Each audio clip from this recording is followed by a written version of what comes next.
একদিন সকালে সোনু কবুতরের কণ্ঠস্বর শুনে সব প্রাণী ঘুম থেকে উঠে পড়ল। জঙ্গলের সব বাসিন্দারা মনোযোগ দিয়ে শুনল। গোল্ডি সিংহের ভাই পিদ্দি সিংহ জঙ্গলের সীমানা দিয়ে এখানে আসছে, সবাই তার থেকে সাবধান থাকো। এই কথা শুনে গাধার কান খাড়া হয়ে উঠল। সে ভাবল যে পিদ্দি সিংহ, যেমন নাম থেকেই বোঝা যাচ্ছে, অবশ্যই একটি ছোট সিংহ। শের খান জঙ্গলে নেই, এমন পরিস্থিতিতে যদি আমি তাকে মেরে জঙ্গলকে বাঁচাই, তাহলে আমি জঙ্গলবাসীদের চোখে একজন বীর হয়ে যাব। এই ভেবে সে দ্রুত জঙ্গলের সীমানার দিকে দৌড়ে গেল। এই গাধা, তুমি কোথায় যাচ্ছ? পিদ্দি সিংহ তোমাকে শেষ করে ফেলবে। পথে অনেক প্রাণী তাকে থামিয়ে দিল, কিন্তু সে কারোর দিকে মনোযোগ দিল না এবং সে জঙ্গলের সীমানায় গিয়ে চিৎকার করে উঠল। পিদ্দি সিংহ, তুমি কোথায়?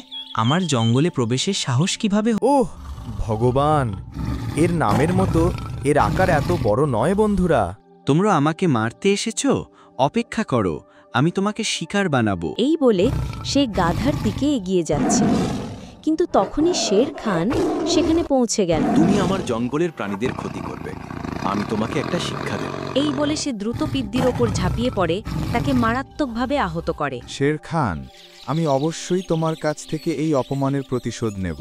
তার নাম ছিল পিদ্দি, তাই আমি ভেবেছিলাম সে একটি ছোট সিংহ হবে, কিন্তু সে একটি সম্পূর্ণ ষাঁড় হয়ে উঠল। এই কথা শুনে শের খান জোরে হেসে উঠল। পরের দিন গাধা কালো পাহাড়ের দিকে যাচ্ছিল। তারপর সে একটি জেব্রা দেখতে পেল। এসো আমার প্রিয় গ্রাহকরা, আমার জাদুকরি পাতার জাদু দেখো। তুমি একটি পাতা খাওয়ার সাথে সাথেই পুরো 10 মিনিটের জন্য অদৃশ্য হয়ে যাবে। তুমি কি বললে? একটি পাতা খাওয়ার সাথে সাথেই তুমি 10 মিনিটের জন্য অদৃশ্য হয়ে যাবে। মানে কেউ আমাকে দেখতে পাবে না? তুমি চাইলে এটা খেতে চেষ্টা করতে পারো। ঠিক আছে, আমি এখনই এটা খাওয়ার চেষ্টা করব। এই বলে সে একটা পাতা খেয়ে ফেলল এবং সেখানে উপস্থিত দুটি খরগোশ চিৎকার করে উঠল। আরে, এই গাধাটা কোথায় উধাও হয়ে গেল? আমি এখনই এখানে ছিলাম। আরে, আমি কি সত্যিই তোমাদের দুজনের কাছে দৃশ্যমান নই? আরে গাধা, শুধু এই দুজন নয়, আমিও তোমাকে দেখতে পাচ্ছি না। তুমি কোথায়? এই কথা শুনে গাধা আনন্দে লাফিয়ে উঠল। এখন মজা হবে। ডাঙ্কি, 10 মিনিট শেষ, এখন তুমি দৃশ্যমান। ঠিক আছে, আমাকে আরও 2টি পাতা দাও। এটা নাও, তুমি প্রথম গ্রাহক, তাই এটি একেবারে বিনামূল্যে। ওই 2টি পাতা নিয়ে ডাঙ্কি সেখান থেকে চলে গেল। এইদিকে শের খান বনে হাঁটছিল। তারপর সে একটি গুহা থেকে একটি আওয়াজ শুনতে পেল। শের খান, আমাকে বাঁচাও, না হলেই ভালুক আমাকে খেয়ে ফেলবে। আমি তোমার নিজের বনে বসবাসকারী একটি ছাগল। আরে, মনে হচ্ছে এই গুহার ভেতরে একটি ছাগল আটকা পড়েছে। আমাকে এটিকে বাঁচাতে হবে। এই বলে শের খান গুহায় প্রবেশ করল। সে সেখানে গোল্ডি লায়ন এবং পিদ্দি লায়নকে পেল। তোমরা দুজনেই এখানে? আমি তোমাদের জালে আটকানোর জন্য ছাগলের শব্দ নকল করেছিলাম। শের খান কিছু করার আগেই 2টি সিংহ তাকে আক্রমণ করে। পাশ দিয়ে যাওয়া কবুতর সোনু শের খানের চিৎকার শুনতে পেল। এই, এটা শের খানের কণ্ঠস্বর। সে দ্রুত গুহায় প্রবেশ করল। তোমরা দুজনেই ছলনা করে আমাকে একসাথে আক্রমণ করে আমাকে আটকে ফেলেছ। যদি তোমরা একে অপরের সাথে যুদ্ধ করতে আসতে, আমি তোমাদের দেখাতাম যে প্রত্যেকের শক্তি কত। আমরা সেই শের খানকে চিনি, সেই জন্যই আমরা একসাথে তোমাদের আক্রমণ করেছি। হে ঈশ্বর, শের খানের জীবন ঝুঁকিতে। শের খানকে বাঁচানোর জন্য আমাকে কিছু করতে হবে। সোনু কবুতর দ্রুত এই খবর পুরো জঙ্গলে ছড়িয়ে দিল এবং সমস্ত প্রাণী এক জায়গায় জড়ো হলো। আমাদের শের খানকে বাঁচাতে হবে। কোন প্রাণী 2টি সিংহের সাথে লড়াই করতে পারে? তারা সবাই নিজেদের মধ্যে আলোচনা শুরু করল, কিন্তু কেউই গুহার ভেতরে গিয়ে তাদের সাথে লড়াই করার সাহস পেল না। তারপর গাধা ভাবল যে এটাই সঠিক সুযোগ। আমি বড় বড় সংলাপ বলার পর শের খানকে বাঁচাতে যাব। গুহার ভেতরে যাওয়ার আগে আমি একটা পাতা খাবো এবং অদৃশ্য হয়ে যাব এবং সহজে শের খানকে মুক্ত করে দেব। এরপর আমি জঙ্গলের বীর হয়ে উঠব।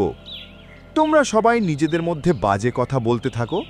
আমি আমার রাজা শের খানকে বাঁচাতে যাচ্ছি, তাও একা। এটা কি? শের খানকে বাঁচাতে একটি গাধা এসেছে। এই গাধা এখনই তোমাদের দুজনের হাত থেকে শের খানকে বাঁচাবে। তারপর গাধা মাটিতে তার পিঠের উপর পাতা ফেলে দিল এবং তাদের সামনে ভালো করে চিবালো। দুজনই অবাক হয়ে গাধার দিকে তাকিয়ে রইল। বলো, বাতাস বেরিয়ে গেছে তাই না? এখন তুমি আমাকে দেখতে পাচ্ছ না। এই কথা বলে সেই শেরখানের খাঁচার কাছে গিয়ে খাঁচার খুলতে শুরু করল। তারপর গোল্ডি বলল, শের খান, তোমার জঙ্গলে কি ধরনের কার্টুন আছে? আমি হাসছি। এই বলে সে গাধাটিকে থাবা দিয়ে আঘাত করল। এটা কি? তুমি আমাকে কিভাবে দেখতে পাচ্ছ? আমি সময় মতো পাতা খেয়ে ফেললাম। খাঁচার কাছে গিয়ে আরাম করে ভাবো। না ভাই, গাধা গাধা হয়েও শেরখানকে বাঁচাতে গেছে, আর আমরা সকল প্রাণী এত বেশি থাকার পরেও ভয়ে বসে আছি। হ্যাঁ, আমাদেরও তাকে সাহায্য করতে যাওয়া উচিত। চলো। সব প্রাণী জড়ো হয়ে গুহার দিকে চলে গেল। ভাইরা, তোমাদের পদক্ষেপ থামাও না। শেরখানকে বাঁচাতে আমাদের গাধাকে সাহায্য করতে হবে। ও, এই গাধাটা কি এত লম্বা সংলাপ বলার পর তুমি এখানে এসে শেরখানের সাথে বন্দী হয়ে গেলে? ওহ বা বন্ধুরা, সবাই মিলে তাদের মারধর করেছে এবং অবশেষে দুই ভাই সেখান থেকে পালিয়ে গেছে। আমরা অবশ্যই আবার আসব। তারা চলে যাওয়ার পর প্রাণীরা শের খান এবং গাধাকে মুক্ত করে দিয়েছে। সাহসের সাথে আমাকে বাঁচানোর জন্য তোমাদের সকলকে ধন্যবাদ। গাধা, তুমি কি এখানে এসে এত লম্বা সংলাপ বলে বন্দী করেছো? আমি একটি জাদুর পাতা খেয়ে ফেলেছিলাম।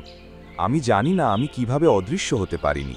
তুমি নিশ্চয়ই সেই জেব্রা থেকে সেই জাদুর পাতাটি কিনে নিয়েছ, তাই না? তুমি কিভাবে জানো?